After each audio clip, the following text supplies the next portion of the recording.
All right, guys, welcome to the New Outdoor podcast. I'm here with Cole. We're just going to talk to you today kind of about how we got started and just how we kind of want to build this podcast and go off of each other. And yeah, just try and build our group up and get our name out there a little bit more, and yeah, go from there. Yep. So yeah, like he said, I'm Cole Verts from northern Wisconsin. So is Dakota, and we've been waterfowl hunting since we were about 12, 13, which is about when we met. And I kind of got in. I was into it a little bit, and I met Dakota and got him into it, and we've been doing it ever since, and just we never quit. You know, it's our thing. So yeah, it's been fun. It's got a lot of memories, a lot of seasons under our belt, and plenty more to come, I hope. Yeah. But yeah, we're getting, I don't know about you, but I'm ready for early season. It's coming up. We can't wait here. A little over a month away, and definitely getting ready. Yep, So, we've been preparing pretty good. Cole's been practicing calling a lot. He's gotten way better. I mean, we were pretty good on the calls, you know, nothing crazy, but Cole's been putting in the hours on the call, and I think you've gotten quite a bit better. yeah, I appreciate it. I mean, I have been. It's like, you know, every day after work, I've been going out and practicing and just putting the time in, and it takes a long time, you know. Like I said, I've been doing it since I was 12, and I started calling right away, and so that just shows you how. And I feel like I'm just to the point where I'm, you know, above average now, and it's like I said, it's been that long. And I wanted to get into a couple more competitions, you know, this year. I think we're gonna head to a game fair in Minnesota and try that. I don't know, it's gonna be something to run with the big dogs, but we'll see. Like I said, I've been putting in the time, and I'm ready, and it's something cool we can do during the summer and the off season, just because, like I said, we eat, breathe, sleep this stuff, so it's like, it's just something to do in the summer, you know, just meet them guys, see them guys, and yeah, it'd be cool. yeah, so we're looking forward to that. But a little bit more on kind of how we started this whole thing up. Cole got me into goose hunting and waterfowl hunting, and I remember the first time that we went out. We were in high school. not We even. went out. We weren't even. We were probably 6th Yeah, it grade. was. I mean, our dads were bringing us out. Yeah, we had to call the dads up to send us out to the fields. Yep, we loaded up their trucks, and I don't even remember how we scouted. Probably same thing. Had our dads drive us around, and Yep. you know, I shouldn't say back then, it wasn't that long ago, but I mean, those of you guys that waterfowl hunt know how it is nowadays and how hard it is to not find a field all the time, but just to get on a field. And when we started, it was like, you know, you'd find a field and you could pretty much get on it pretty easy. Yeah. So it was a lot easier, you know, you could find birds, and 80% of the time you were gonna get permission. Now it's like, you know, me and Dakota talk about this all the time. It's just, it sucks because we love to do it, and it gets discouraging sometimes because, Yep. I mean, Last year, how many houses did we have to knock on before we actually had a maybe? I know it's terrible, and it's like, and I like seeing, you know, we both like seeing people get into the sport and stuff like that. You know, don't get me wrong, but it's made it really tough for guys like us that have done it for so long and just love it. And like I said, it gets discouraging, but we make it work, you know. Yep. It's really all you can do, and we've linked up with some other groups, some other guys, met a lot of cool people, a lot of new friends, and that's another thing we like about waterfowl hunting is the people you meet and stuff like that. But yeah, like I said, we're just trying to get this kind of kicked off a little bit more, and see what happens. That's why we're gonna do this podcast. We talked about this for a while, and we got a lot of stuff I think we could, talk about. But yeah, we'll see how it goes, I guess. Yep. All right, so let's talk a little bit about early season, what we like to do here in Wisconsin. Give what would you say 3 tips are that you like to get prepared for early season here?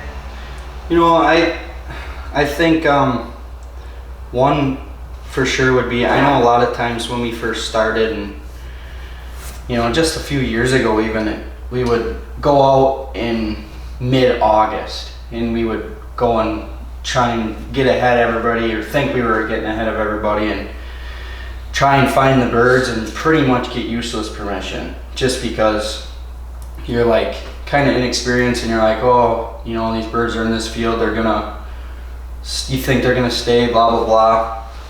But now what we've learned is we don't really start scouting until, I would say 2 weeks before season to actually find a field. Yeah.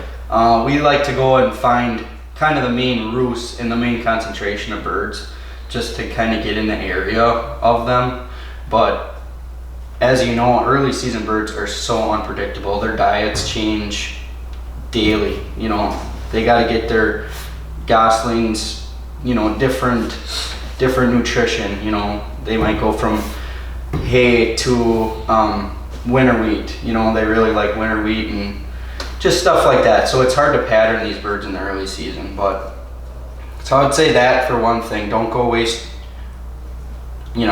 hundreds of dollars in gas uselessly scouting. Especially now with our friend Joe in office. Yeah, right. No kidding. But I would say second would be just don't go crazy. Don't go out there and put out your whole trailer of avians, or your best stuff, your best calling, your best everything. You can't educate these birds right away, and I think if everybody kind of did that and just changed up their spreads and their stuff like that throughout the season, so these birds are seeing different stuff, I think you got to save that stuff for when they get pressured. Yep. So I think that would be another one. Trying to think. Another thing I kind of like doing, just with how hard it is getting permission these days. If you find a field these days and the farmer doesn't want you on it, especially early season, you can run a traffic field. Yep, traffic. That wouldn't be the worst idea. At all. You're not gonna probably pull all of them, but yep. You probably could get a limit. Right, and that goes back to how I was saying, they're so unpredictable, and they could be in this field one day and then over in Farmer Joe's field the next day. Right. And that's why traffic is very beneficial in the early season, is because you can pull them and they're not dumb, but they haven't, it's Not right away. pressured. So they're like, oh, they're over here today, and we've been running traffic quite a bit, and kind of like he said, with the pressure and trying to get on the fields, but traffic has been great for us. It's like we did that, I'd say over 50% of last season was sure. traffic. And honestly, I think we're doing better than when we would hunt mainly X fields and feed fields, just because the birds aren't used to that field that you're in, and they're not used to, say you got an A-frame, they don't know that if there's not a fence line there, or they don't know the field. So yeah, it's just a couple things you got to keep in mind. And what about what do you like doing for calling for early season? What's some of your tricks? Easy. We always just called easy, Yep. just because, especially the juvies, they don't even, their vocal cords aren't even totally there yet, or and even the adults, they're not very vocal. They're still in their family groups. And they can be, because they are still territorial in their early season itself, different family groups. But we've always just kind of light, easy call, and that goes back to how you don't want to throw everything you have at them right away, you know? We've always did really good with family pods. Yeah. A few family pods here and there, and I mean, that seems to really bring them in. Right. Well, and you know, when you're scouting too, it's like if you find a field and there's, say, 100 birds out there, you know, right now you're not going to find much more than that anywhere in September right away, but there's 100 birds, you might have 10 different pods, 10, you know, and them are your family groups. But there's also going to be your, you know, as they call molt migrators, or your family groups, the geese that, you know, 2-year-olds that couldn't breed or didn't breed, that they all stuck together, you know, over the summer.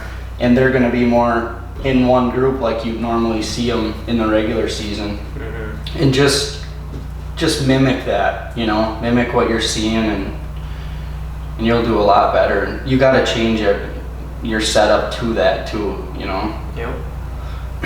So yeah, just stuff like that. Yeah, I don't know. Like we said, we're just kind of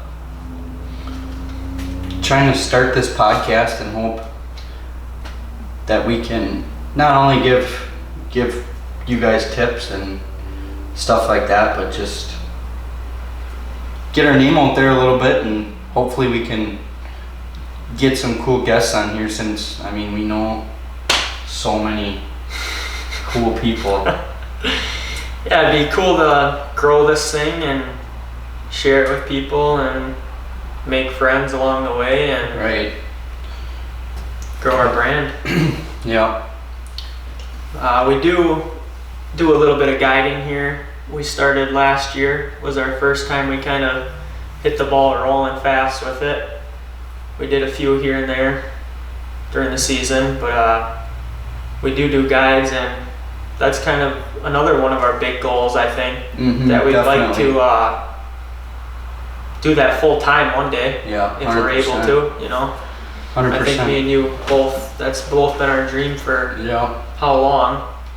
Yeah, for sure. It's just tough.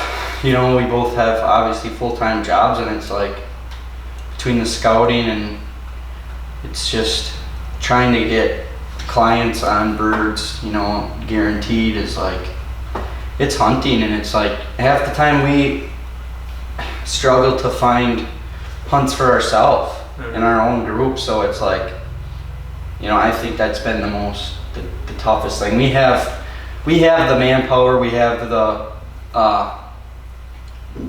decoys, you know, the blinds, blah blah blah, and it's just, and we have a lot of fields that are pretty much guaranteed that we've hunted since we were young, you know, and got in good with farmers and stuff like that. But it's just, it's tough, and like he said, it's been our dream since we started hunting, I think. But who knows, someday that's definitely the plan, at least in the fall, you know. Right.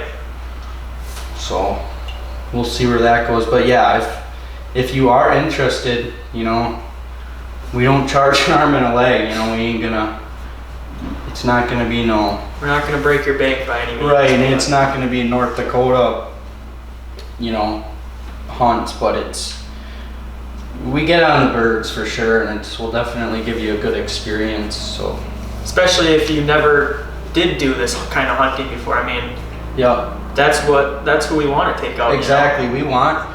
We want to teach, you know, people and show them, just kind of get them started and stuff like that, you know, so they can, you know, if they want to go on their own or whatever. Right. That's kind of what we're here for. We just really love the sport, is really all it is. And if you could make a living off of it, that's, you know, obviously everybody's dream, to do what they love like that. And so we'll see.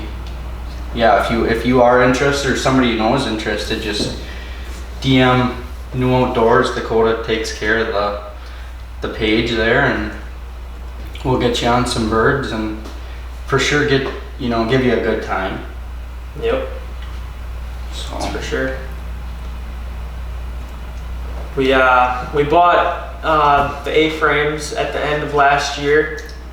Yeah. And before then, we tried the tangle-free panel blinds, Yep. which weren't bad. No, they weren't bad, but the A-frames are a lot more beneficial. They're a lot roomier. You know, the panel blinds were nice I thought for like fence lines that had Yeah. a good backdrop. Mm-hmm.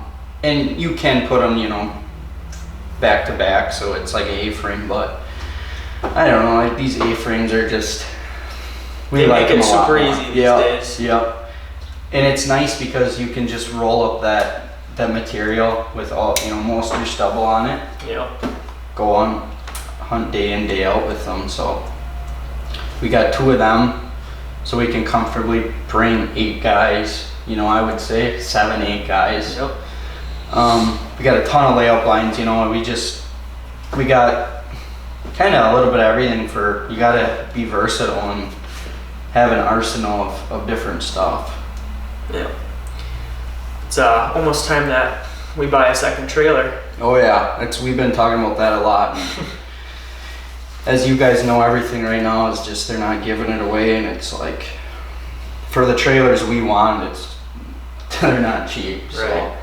But yeah, we got 2 right now, 2 smaller ones, but it would just be nice to have like one of our, you know, we got the main one right now, but to have like another 14 foot or even a 16 and just have that room. You know, we got a side by side, and it'd be nice to be able to put that in one of our trailers, and Right. you know, if we have clients, haul them out in that. Yep. But So these calls we got up here, we kind of got a mixture. Last year you ran that molt gear. yeah, I ran the Reflex pretty much the past 2 years, I would say. I liked it a lot.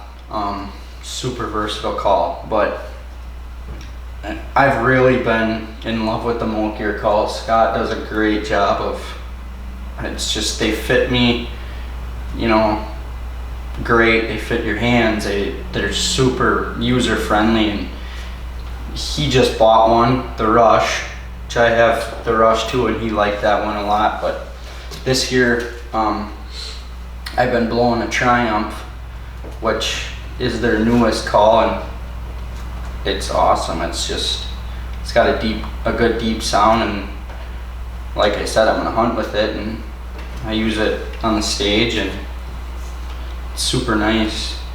Yeah, I got the Grounds, Tim Grounds, Big Sean. They're all great calls, but I've really been in love with the molt gears, and I think everybody's kind of really been using the molt gear. Yeah. Like Shields, he was just there, and whole freaking Our local case. Shields in Appleton, the whole case was loaded up, so I figured it was time to pull the trigger and Yeah. get one. Yeah, so if Scott Training, if you're watching, feel free. We love your calls. But yeah.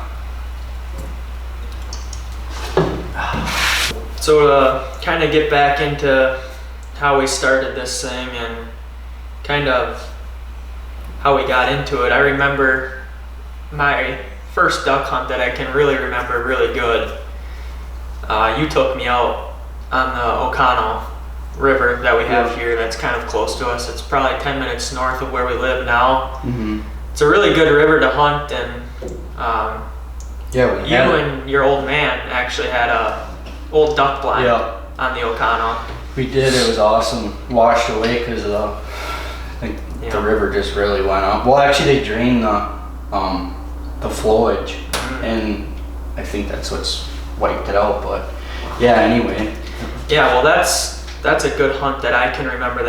That's when I got hooked. Yep. When you took me out there, and pretty much, I mean, that's what I can remember. Being my first duck hunt on just the birds, on how they were coming into the decoys, Yeah. and just getting that click. Like you're like, I want more. Yeah, I right. want more. You know, I want Yeah. them to come in again and again. I know. And just, you know, being able to get a limit out there and, you know, do it with your buddy. Yep. There's nothing better. Well, and that's the stuff you gotta, when you get caught up in to where it's just a job and it's like, that's the stuff you gotta think about. Cause it was the same for me. That's where me and my dad went, started or whatever, is out on that river.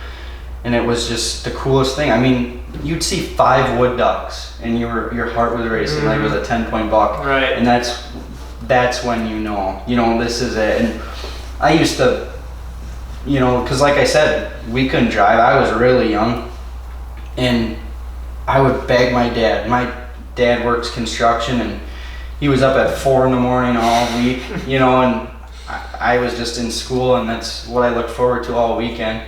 And then to get him up at, 4 again, he's like, he did it for me, but I never slept. I mean, I was so nervous and then like excited to go miss a bunch of wood ducks, but it was just, that's what's awesome about the sport. It gets in your blood, and if you don't have that, you shouldn't be doing it. No. But I totally agree. That's where we technically both started then. I took him out with me and my dad and just started from there. Yep.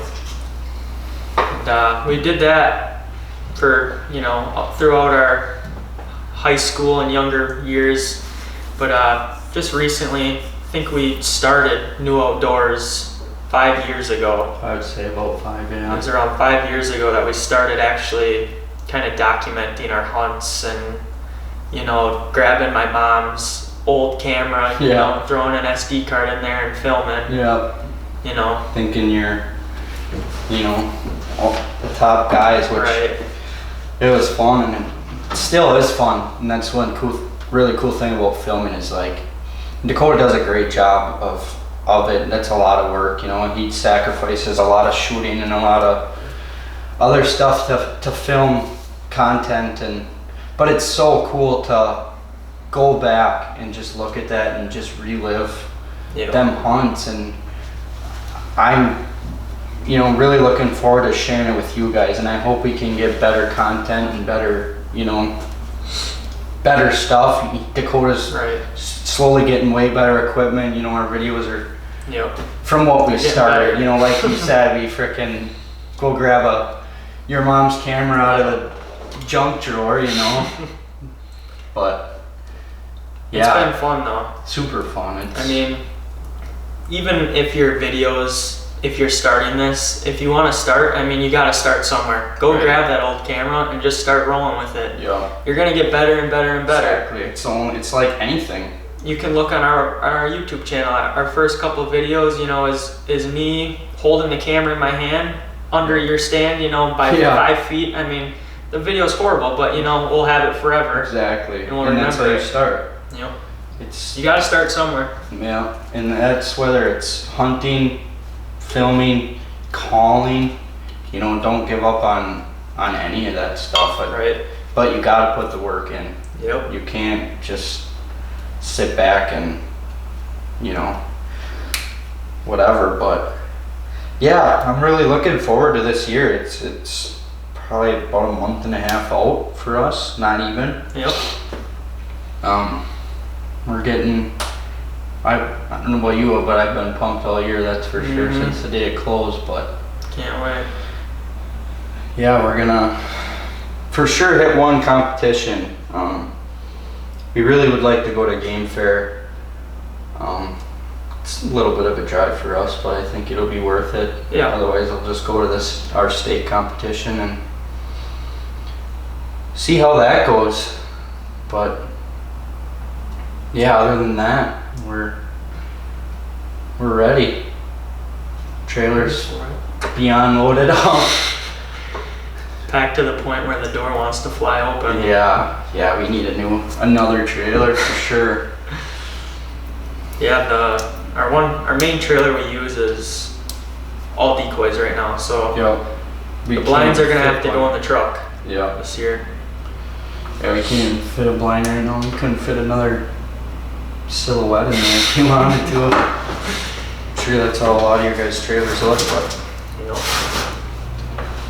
yeah, I think Should try a 2-man competition. Yeah, I'd That'd be be fun. excited to do that. Yeah, it'd be sweet. A lot of practicing to do, but I think it'd be worth it. Yeah, for sure. I'm really pumped about that competition. I think it'll be fun. Yeah. What's kind of your favorite time to hunt? I did- Here. My favorite time would probably be late September, mid to late September, when we start getting pushes of migrators. Yep. Like an actual migrator day hunt, you know. Yeah. You I- can't beat it. No, you can't, and it's hard because it's like, Dive bombs. it's hard because with work and everything, you know, it's obviously all weather dependent, and watching, you can't just, oh, we're gonna have a strong north wind and it's gonna drop 20 degrees and like that never falls on a weekend. So No. it's like, we haven't had too many of those lately, but that would definitely be my favorite time, I would say. I had a lot of fun hunting in the late season, hunting on the rivers and stuff, you know, and that was the only water open. I really do like hunting late season, putting those sleeper shells on the Yep. ice, and that's super cool too. It But is a fun time. what you? Well, we are both big bow hunters here too. We do a lot of that. But I do really like early season. That is fun. Half of the reason it's fun is probably because we haven't done it in how many Right. months, but You know, that is one of my favorite times to hunt is early season. Being able to go out there in a t-shirt, you Right. know, and a pair of shorts and bugs killing suck. birds with your buddies, but you gotta fight off the skeeters too. Yeah, it's That's half the battle. the worst part, but yeah, I really do like the early season. Seems like that's when our group is the biggest. Yep. Everybody kind of either starts bow hunting or, you know, gets the itch off and Yep. heads back to the bar. Bar. Dan, Dan, our buddy Dan. He's a bar rat. So. bar at. He likes to hunt, but likes the tavern too. We always gotta try and pull him out of there and make him up. He just Yeah. graduated though, so I think Yeah, hopefully he settled we'll have him down. back. Have him back here. No, from 7 nights a week, he's probably down to 5. No, but we got a lot of good buddies that are a part of N.E.W Outdoors too. Yeah, I mean, that's- it's not just me and Cole. Right. We got a whole bunch of people that, you know, help us and hunt with us a lot. Yep, they've been with us the whole time too, pretty much. Yeah. A little later, Yep. but not. I mean, since we were in high school, so Right. we're And both. they'll be on this too, you know. This is our first Oh, one. right, right. And I think, you know, this is something I don't think will ever stop. You know, it might get a little more, you know, when we got families and blah blah blah, but it's just we might not go out as much, but we'll still be them. We'll be 80 years old, hopefully. Their walkers Yeah. sticking in the mud. Yeah. I'm sure not stopping anytime soon. No, me either. Cody, I know you do a lot of fishing. You got out much this year or no? A lot of fishing. Used to do a lot of fishing. Not so much anymore. But I used to. My uncle's Brett Alexander. He's a big guide up here in Wisconsin. But used to guide for him a little bit on the ice. I think I did that for 3 years now, and you did it a few times with me too. It's a good thing to do in the winter. You know, pastime. You're still in the outdoors. Right. You know, doing what you like to do. Yeah, you were always really big and good at fishing, and it was kind of when we met. I was a big duck and goose hunter, and Dakota was huge into fishing, but yeah, we got a great fishery here in Wisconsin. I mean, yeah, it sucked. Trophy- We really should do it more. trophy fish right down the road from us. Literally you know, right down the road from what we us. can do. Well, not only that, but the duck hunting is great, you know. Yeah. Especially when the divers start moving in. And that was another thing. We had a pretty cool thing going there for a while. Yep. You know, we had a big diver boat. What was that, like a 20-footer fiberglass? Yep. Deep, really deep. Deep V Wellcraft Centers And Council. then had a layout boat, 2-man layout boat.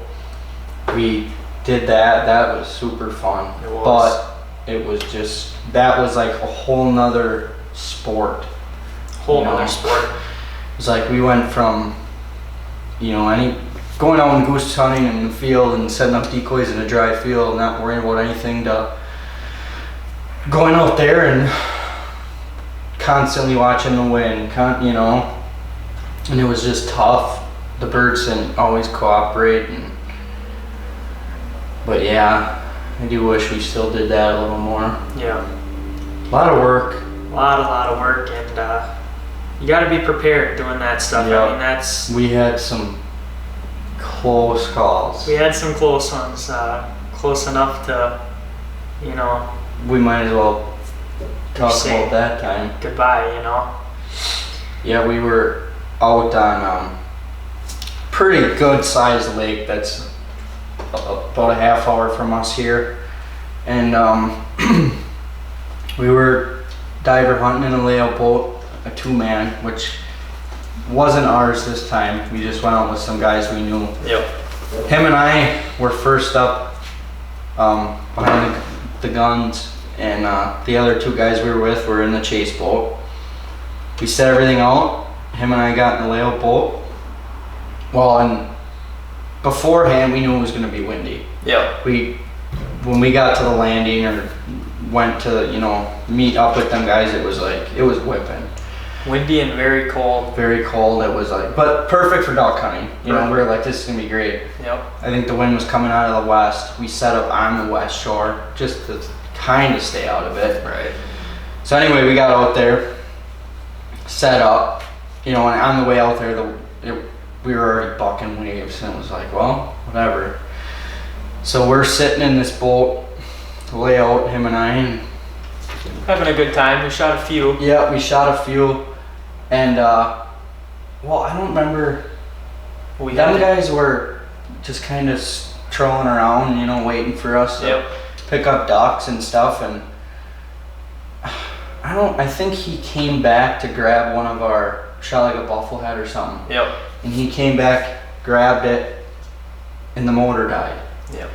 And it was just an old boat, and we can see him, and he's probably just like over yelling distance. Right.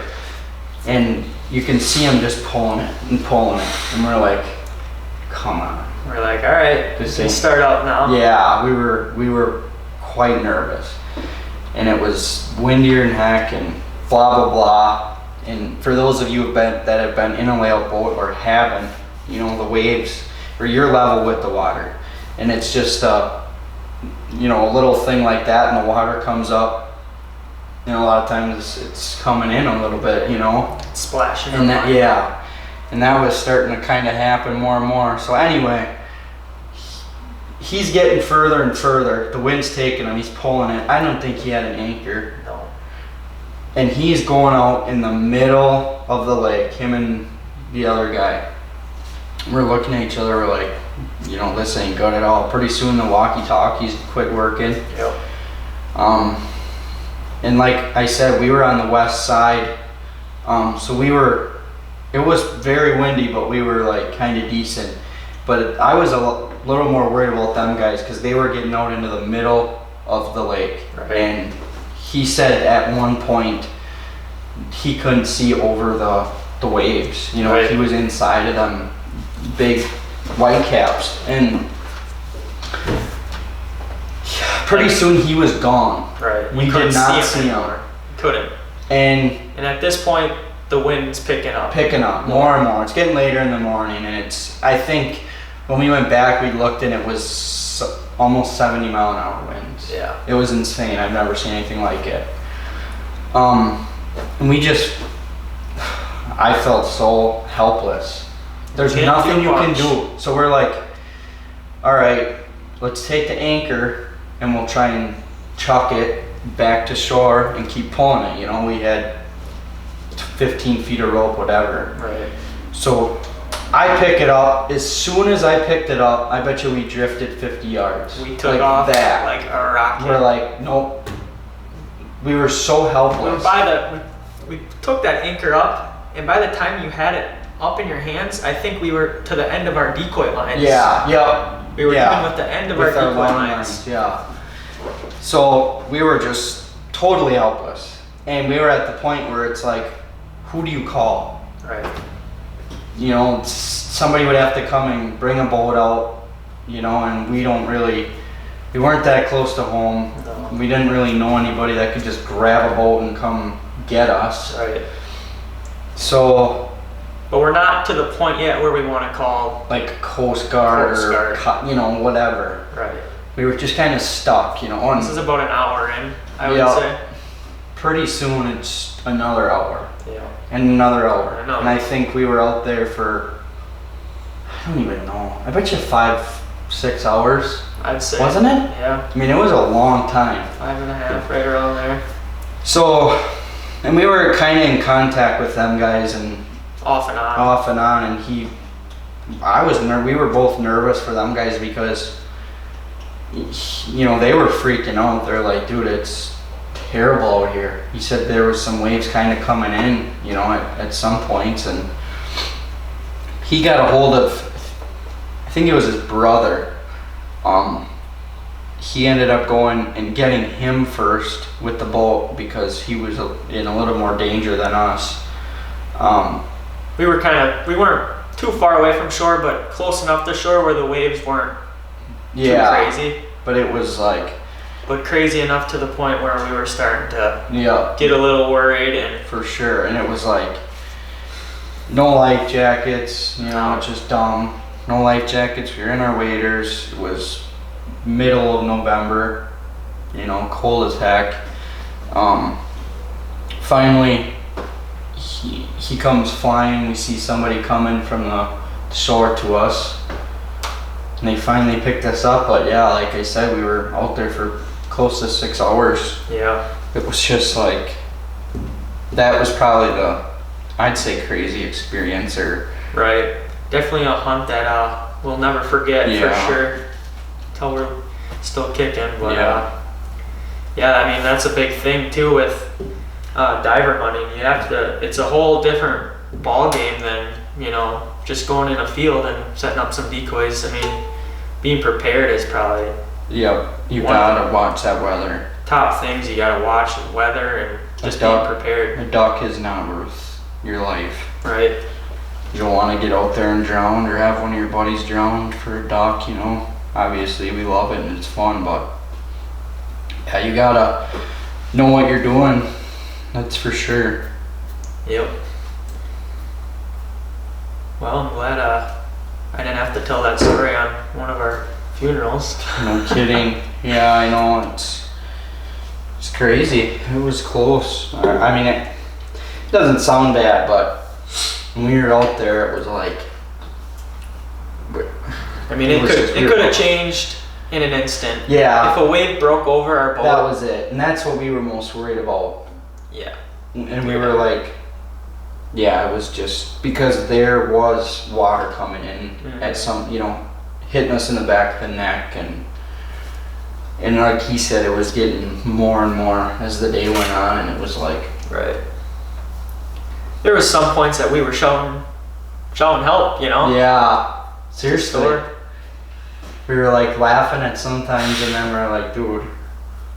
This Yeah, I isn't think good. we bounced back and forth, joking, and then being like, all right, we should probably start calling for help. You know. Yeah. But that's hunting. Yeah, I don't know. You got any other stories you can think of? I mean, we've had a lot of hunts, but A lot of hunts. That's up there with the craziest one. yeah, I don't know.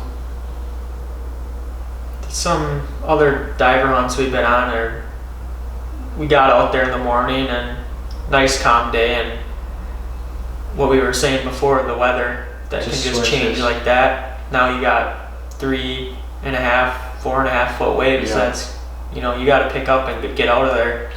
Yeah, and that's why if we were to buy another boat for it, I would definitely invest in a trolling motor, like actual trolling tilling motor, Right. for the back, just to have that backup. Because if not, you're pretty much screwed, and then you're putting the guys in jeopardy that are in the layout boat, Right. like we were. You can't do anything for them. Yep. But Yeah, I think if we ever try and do that again, we'll be more prepared next time.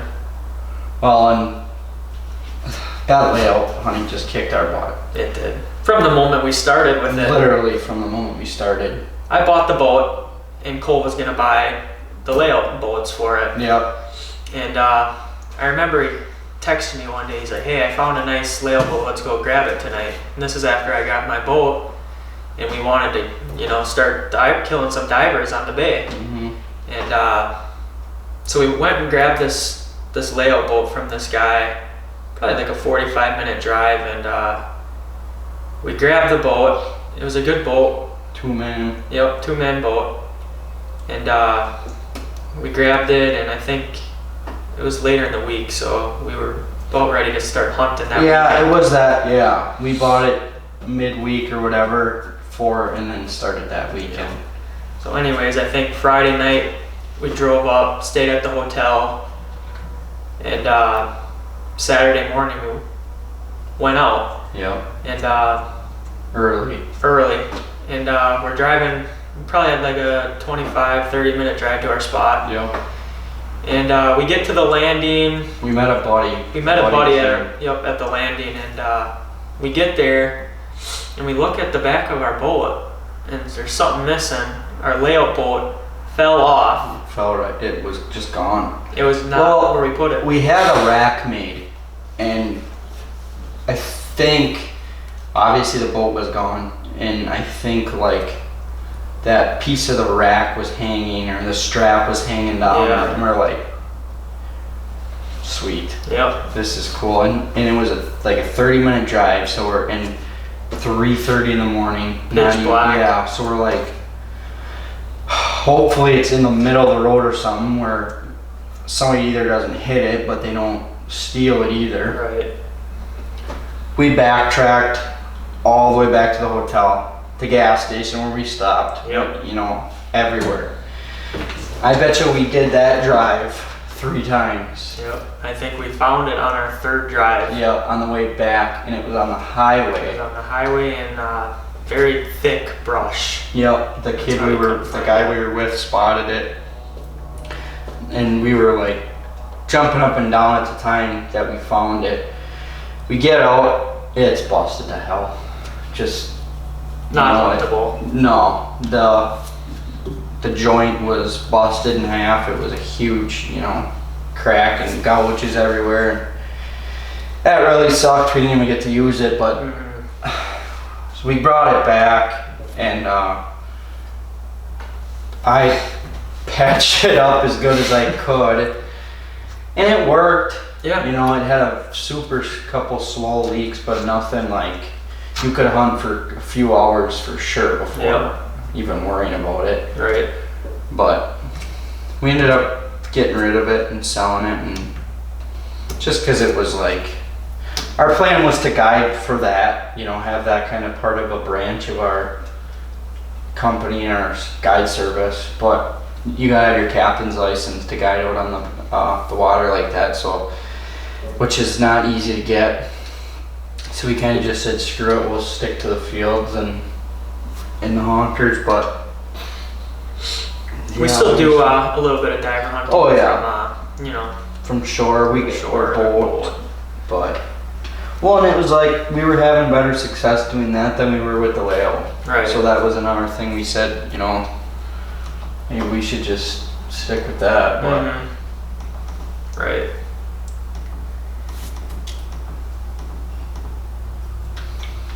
You messing with that TV, Leroy? any boy.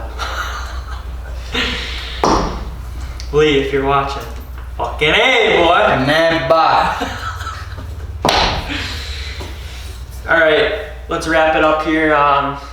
Thanks for watching. I mean, if you guys made it through to the end for our first podcast, we're gonna work on getting it set up better. We're gonna get some mics so it doesn't sound like we're in a big hole here, but it's our first one. We just wanted to kind of get the first one rolling here and get ready for more and more to come. But if you guys want to book a hunt for early season coming up here, just don't be afraid to give us a call or DM us on Instagram. It's at New Outdoors. Go check out our YouTube, our personal pages, and we really appreciate everything, that if you guys watch, even if most of it's our buddies and people we know, we still really appreciate it and helping us build our company and our brand and our name, really. So just please continue to watch us. We're growing, and it's only going to get better from here. So thank you guys very much, and stick with us. Have a good one.